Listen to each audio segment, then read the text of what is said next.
to Unpopular Demand. I'm your host, Ethan Ijumba. This is the podcast Discover Music Worth Telling Your Friends About, and we are brought to you by Variance Magazine. Today on my show today, I have the great guest and pleasure of speaking with, coming straight out of Maryland, Lynn Lapid. How are you doing today? Good. How are you? Good, good. So overall, you are pretty much one of the era of early TikTok rising YouTube stars, really started out, grinded out, made sure you made a name for yourself. And it all came from a journey of how you went from YouTube and TikTok all the way to Republic under Mercury Records. And overall, one of the biggest major parts of your evolution is you went from just putting out Producer Man on the platform and it took off and blew up. What's it been like looking back in hindsight of those early days and retrospectively looking back of how your music and your career has grown from now?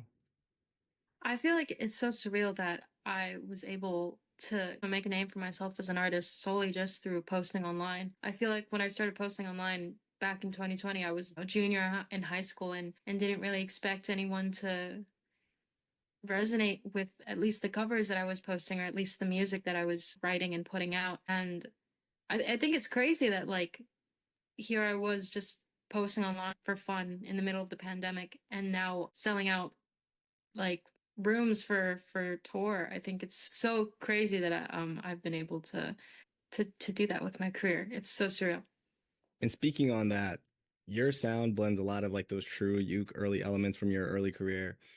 And now you're mixing guitars, violins. It just has an overall, it's surface level pop, but you do have some phasing of just alternative, some little bit of R&B in there from how you just produce and go about when it comes down to your music. But it all really stems from that lyrical core that is just very genuine and very relatable to yourself. Is there anything or anyone specifically that influenced your musical identity when doing that, from whether it be your early tracks or like how you make your music now? Yeah, I feel like when I was starting out in my career, I was heavily inspired by fellow artists that started on social media, like Ruth B when she was posting on Vine, and Conan Gray in his early YouTube days. Their songs really captivated me, at least lyrically, and inspired me to start posting online and share my music with the world myself. And I feel like recently my current influences have been artists that whose music translate really well live when they're played live. One artist being Olivia. Her music is so sick and her setup is crazy, being like having a horn section and having a full band backing up her live set. And I was super inspired by her, especially with this recent album. And then when it comes down to like getting into the habit of posting and getting into like finding that confidence and just battling all the nerves of how it's going to be received or how it's going to be listened to or what people are going to say about it, do you still have or have you had the nerves when pushing the publish button and letting people listen to your music that from the early days or whether you have it now or have things changed in that? Because a lot of things that artists normally have, it's not necessarily a fear, but I think you have a little bit of a I would say a little bit of apprehensiveness sometimes when posting, or some people are full on confident about like, oh, I know this is great, I know it's good, boom, post it out there, let the world decide what they think about it. But what is it like for you?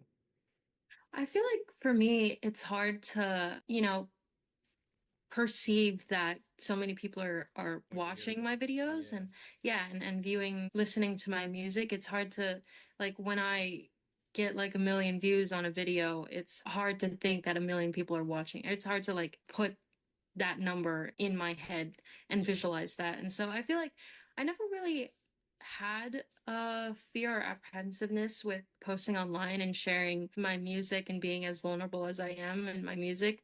Because I do appreciate when people kind of find me through these niche experiences that I'm writing about and are able to relate to it. I find a lot of magic in that. And so I wouldn't say I'm afraid at all to put myself fully out there online. And then to speak on this when it comes down to your furthering just of how you're posting out and publishing. But now we got your debut album, BUZZKILL, which draws a lot of inspiration between being isolated, being emotionally just turbulent of moving from Maryland to now going to LA, and there's like a huge change in that. But what was your biggest adjustment you had during making that transition as an artist, or just creatively, or just personally when it come down to do it? I think I had learned this as I was writing the album and kind of just as time progressed, trying to find myself in Los Angeles. But I think the big transition was just, and the big lesson that I'd learned was letting go of the want to be liked by everybody in a new space, and letting go of the want to fit into every room that I'm in. I think for a while I settled for that kind of vibe with so many people that, You're trying to be settling like for a people surface. pleaser more so Yeah. rather than just like just fitting in or like Yeah. trying too hard to fit in. So, Yeah. what traits were they that you did felt like this isn't me? Like, what were the people around you like that you felt that, yeah, I'm not really in the same exact boat? Like, was the conversations they were having? Was it the jobs they had or the style of people they were, their personalities? What exactly made you feel like a true outcast in this case? Yeah, I think it was the things that I just constantly do, going to clubs and events and parties. And I'm very much a person that is a homebody and likes to keep my circle small. And, my friends who were helping me acclimate to the city, which I'm so grateful for, a lot of the times we would just go out to like the nearest club or like event or loud party, and I would tag along just for the sake of not being alone. And I knew then that like this, facade that I was putting on when I would go out and try to find people in those settings, I knew that that wasn't who I was. Just going to these things alone was just so opposite of what my personality is. And I think I knew at that point that these were not the settings where I had belonged. Did it take some time for you to realize that, or did you kind of like, was it maybe like, okay, three times, it take like maybe the fifth time, the eighth time, the 10th time, or like was it like for a span of like a certain duration of like you maybe tried it for like a whole year and you realize that, yeah, after a year of trying to do this or trying to enjoy this, it's just you forcing yourself to try to enjoy something that you're not enjoying? Like, how long would you say it took for you to realize that this just isn't me and this just isn't for me per se? I think it took a whole year, I feel like, because I'm a very reserved person, and so reaching out to other people in a new city is challenging enough because I never went to college. So finding people who were my age in the industry was challenging in and of itself. Mm-hmm. But I think uh, just breaking out of that cycle of going to these things for the sake of not being alone was really hard to do, and it took me a long time to do, about a year. Yeah. Was there anything then from just your social life or your music career that, or just even your day to day living, that took a huge challenge to adapt to when it became down? Because in your early 20s, it's such a transitional period from going from teenager to young adult. And there's a lot of things that start to like shape who you are and be who you are. But was there anything that really was a struggle to adapt to and try to learn to figure out when it came down to that switch? Because even just going from a new city is a big shift in its own. But what was something that you had to really like try to understand and grasp the concept of differently than what you had to do before? Yeah, I feel like it was mostly just figuring out the community of people that I should have surrounded myself with. I think, friends define, or they define so much of who you are, and I feel like I was trying to find, what I valued um by meeting so many people. And I think allowing myself to narrow my circle down Mm-hmm. to the people who cared about me as much as I care about them was really challenging, because I would say it was pretty hard to find truly genuine people in Los Angeles that didn't have an ulterior motive with being a friend. I feel like that's really prevalent in a city like Los Angeles, where everyone's trying to kind of make a name for themselves and trying to navigate friendships and connections like that. So it took a while for me to narrow down my circle, I think. Yeah, I think being in LA too, it's a lot of trying to figure out for your friends who's personal and who's business and who can even be both. And that's kind of a hard fine line to find in between the two. So you kind of have to draw one more than for yourself to kind of figure out, okay, who do I want to have for when I'm doing just more so the business aspect, the marketing, the promotional, and everything of that nature. And then who do I want to have when I just need someone to talk to and need someone to listen or need someone to be there for me. But when it came down from the surface level, you said that finding that community and finding those friendships was a struggle in itself. But then it became the reflection of what now your album is for BUZZKILL, because you stated that every time you were out with your friends, you felt like a buzzkill because you really were experiencing a lot of different loneliness, feelings of just self acceptance and newfound confidence. But when it came down to putting into music, Was there any struggle in doing so, or do you feel like everything became an ease when it came down to writing from the whether it was the pen to the paper or from the hands to the keyboard? Did you find everything ease when you were trying to like put this emotion into like how you're feeling into your album? Yeah, I think it was more so trying to piece all of this journey together was the challenging part, but also being as vulnerable as I was in this project. I would say I'm pretty vulnerable in my music in general, but for this project, I think one word that I would describe this album is honest. And I think I wanted to be so honest with myself in my writing. And, you know, that could mean writing about and that meant writing about really close and real people in my life, the good and the bad, and being that open and vulnerable in a writing session with a co-writer and a producer was challenging. But I was lucky to have surrounded myself with a really a great community of very talented co-writers and producers who were able to let me feel safe enough to open up about those things. And I felt like all of these songs are kind of just diary entries one after the other of me just processing my feelings and using these as outlets to truly be honest with myself about all of these emotions. And then speaking on that, was there any specific song from the album itself that really feels that it truly just what's the word? Just captures or encompasses the exact moments of loneliness you were feeling at that point in time? Like truly, when you think of the song that really feels the most just vulnerable and the most honest that you have, is there any specific from the track list that we have yet to see that is going to really show forth for the people that are listening? Yes, for sure. I would say that track was Floater Friend um on the album. That song is just about, you know, honestly the people pleasing nature of who I am, who I am, who I'm still trying to um Figure out and navigate with. figure out, yeah. Yeah. And I think uh floater friend, like the term I feel like is a bit new in today's dictionary, but I would say the way I like define it is a person who tries to morph themselves to fit in every room that they're in and kind of losing their identity because of that. Because you're trying to fit in everywhere. You Trying to start be to like a lose yourself. chameleon. Yeah. Yeah. And so floater friend is the person that like floats in between so many rooms and friend groups and group settings. And yeah, there's a lyric in there that I think kind of illustrates that entire definition. And I think it's in the second verse where I say, I'm too good at pretending that I don't live in my skin. And I think that encompasses like the whole meaning of the song because it's basically morphing yourself, like being a chameleon to fit in all these rooms. And that's what Floater Friend is about. And when it comes down to how you organize or how you put together or even just formulate your tracks, because making a very honest album comes with still trying to find the right proper sequencing of how you want your tracks to go. Overall, kind of like telling a coming of age story in a way, especially where at this point of where you're at in your life now, because you're talking about being lonely or having these friends or finding your identity and your self acceptance of yourself. Does it ever become a struggle at trying to figure out, okay, what should we put to here or what should go after this track, or trying to figure out, okay, does this mix well with this one? Or do you ever struggle at trying to find the sequencing aspect of it? Or do you normally find like, okay, let's just go back to the drawing board, let's try it again and make something new that kind of blends in between the, like, let's say track seven's here, track five is there. Here's something perfect. That'll be track six.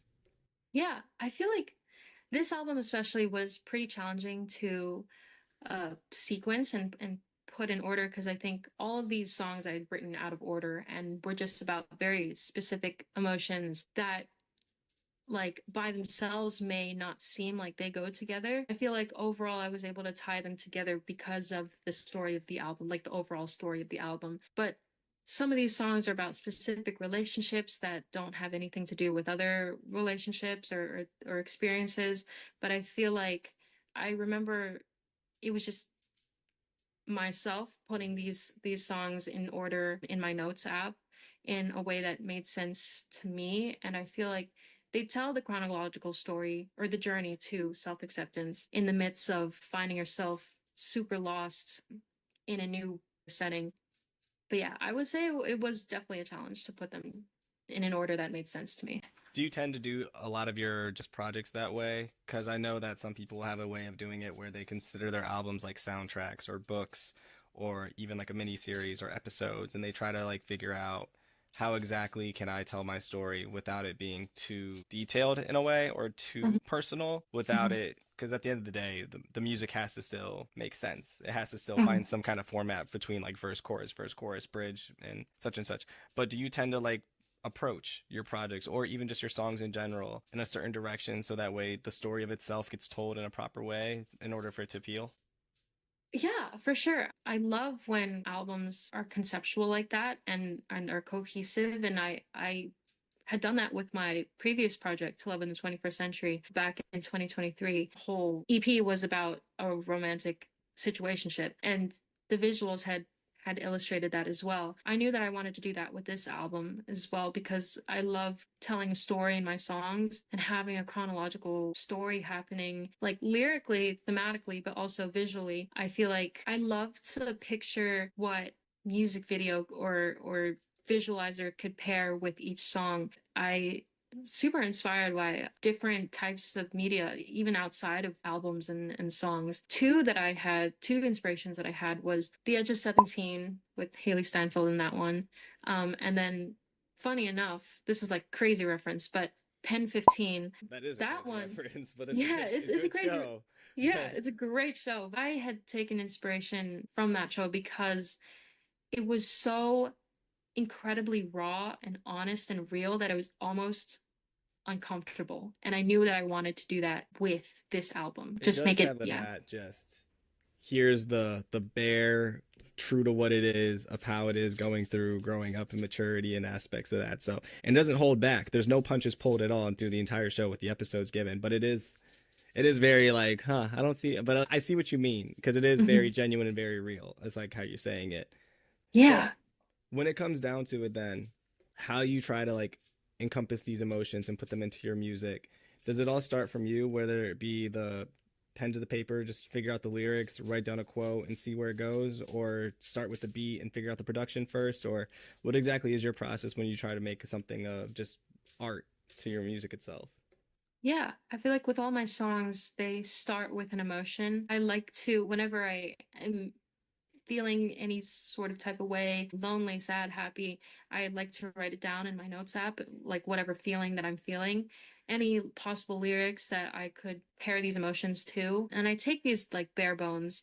Usually I want it to be more collaborative with this project and allow myself to bounce off of, other people's ideas in the rooms with, how can we what chords can we come up with that evoke this emotion that I had written down How do we initially? enhance and tell the story by Yeah. musical elements instead? Yeah. Yeah. Yeah, for sure. Because I feel like before my process used to be like I would have already come in with a chorus written with chords already figured out, lyrics figured out, but I wanted to kind of start from like zero every time I was writing a song on this album. And so we would start with an emotion, an experience that I'd want to write about, and then we come up with chords that kind of evoke that emotion, and then we try to come up with melodies that could pair well with those chords, and then lyrics would come last. So lyrics comes last for me, and then the title. That's an odd Um, way. I never heard of that before. yeah. That's very. It's not bad. I'm like, huh. No, for a lot of people, I think always they try to be lyrics first, or they try to be like, what do exactly do you want to embody for the lyrics? But that's a very interesting way to do it. I've never heard of it that way, and it Yeah. works. I mean, you're making good music out of it, so carry on. Thank you. Thank you. Yeah. I feel like lyrics or sonic production, chords, melodies are just as important as evoking emotions as lyrics are. So I feel like that's a process that I've learned that works for me. I think lyrics also sometimes tend to be hyper fixated on that. Sometimes it can stop you from figuring out what you want to do next or how it should go. So I guess when you build up everything from the music aspect and the instrumentation and sensual meaning that comes from what it is you're trying to embody from what you're putting into your music, it does make a little bit more sense Hmm. that once you figure out everything from how you want your chords, how you want your chorus, whether you want to put a build up or a chord progression or any things of that nature, it does kind of become a little bit easier when you just put the lyrics as like, okay, let's if we put this at the last thought, it's the easiest part if you're a really good songwriter too. So Yeah. kudos to you. Thank you. And then before we wrap up on out of here, what exactly do you hope that people take away from listening to this debut album, Buzzkill? Because a lot of different artists have different overall, I wouldn't say end goals, but I guess, objectives that they try to pretty much have people see or feel when it comes down to it. But is there a certain message or a theme that you want people to take away from this, or do you just want it to be overall have that accomplishment of finding that your debut album is finally out? This is something you can be proud of and stand on 10 toes with it, or what exactly do you want people to take away from this one? Yeah, I feel like I hope people can realize why I had called my debut album Buzzkill. And I feel like the word buzzkill kind of changes its meaning when you listen throughout the album. I think at the beginning, the way that buzzkill is defined is I had felt like a buzzkill everywhere I went. I felt like I brought the mood down everywhere I went. But by the end of the album, I had realized that yes, I am a buzzkill. I was a buzzkill, but with the wrong people. And Yes. so I just needed to let go of wanting to be liked by everybody and allowing myself to find the community of people that I truly belonged with, and essentially with people who don't make me feel like a buzzkill. Yeah, it is the surroundings and the environment that will bring out what side of you that eventually at the end of the day people will see. Like, you put someone in a party, no matter what, that person may or may not embrace the party, or they're gonna put their arms crossing me like, this just isn't my scene. It's not the Yeah. person, it's just the environment and what they're around. So it makes perfect sense to like what you're trying to put the narrative of how you explained it exactly in your answer. Amazing to it.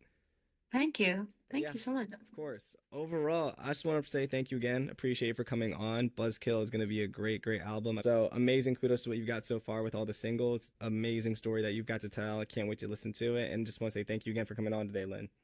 Thank you so much for having me. Of course.